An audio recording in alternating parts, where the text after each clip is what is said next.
Join our celebration of Black History Month. Only on New Thought Media Network. New videos every day at 6 a.m. Eastern Time, or watch anytime on our YouTube channel. 28 unique Black History moments. Every day in February. Only on New Thought Media Network. What a joy it is for me to connect to Howard Thurman and my direct teacher, Michael Beckwith. You see, Howard Thurman knew that the sacred and the secular were aspects of one single reality. And he knew that there was no separation that could be drawn. He was a mystic, and he was a master teacher.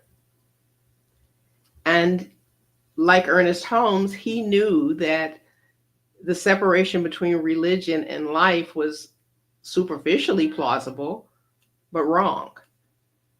He knew that even the most trivial event provides some clue of meaning to broad expanse of the road over which he has already come.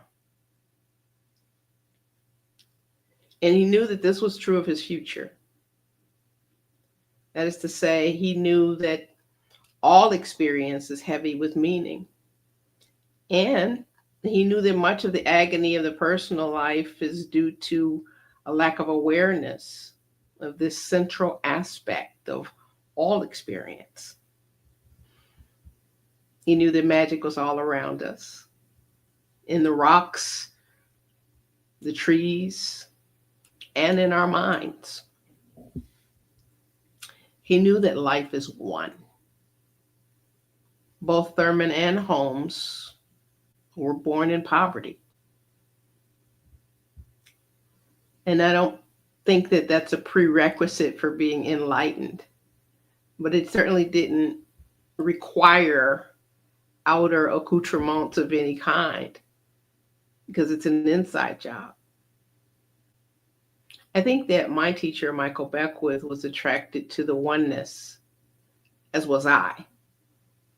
And I know for sure that they both have a special place in their hearts for Psalm 139.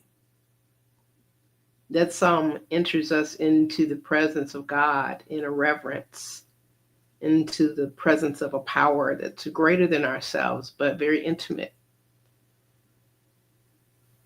Thurman sought a common ground that did not limit us to a particular religion or country. He didn't have this separation consciousness where you had to be of a certain religion in order to connect with you. And he knew the humanness is what we share. And he knew that when we go deep into ourselves, we will reach the deep in others.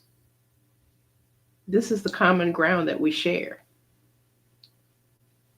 Thurman, as mystic, wanted people to achieve in the commonplace what is experienced as union with the divine presence.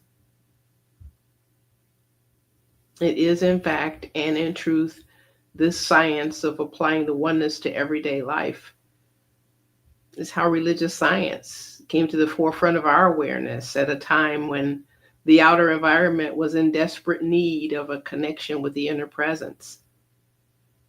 As Dr. Michael would say, that is never an absence. It's what transformed Reverend Michael from an outer revolutionary to an inner revolutionary. Actually, it did the same for me. And so I was drawn to Reverend Dr. Beckwith, and it was easy to choose him as my teacher. Thank God he had a direct experience, not only with God, but with Howard Thurman. He was a student with him. And so the transformation of the soul was always the goal. Because I resonate with this intrinsic connection, it is from this agape lineage that I became a minister. It is in this understanding that I minister. Blessings.